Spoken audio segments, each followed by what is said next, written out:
Welcome to in front of me Motorola Edge 30, and I'll show you how to unblock number on this device.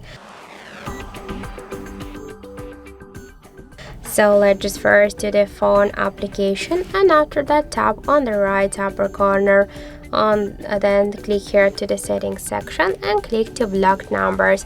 Here you'll see just two numbers in our blacklist. So now just to remove one from this numbers, just click on the X icon and then click to unblock.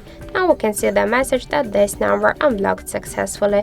If you want to remove the second one, by the same way, click on this X icon and tap to unblock again.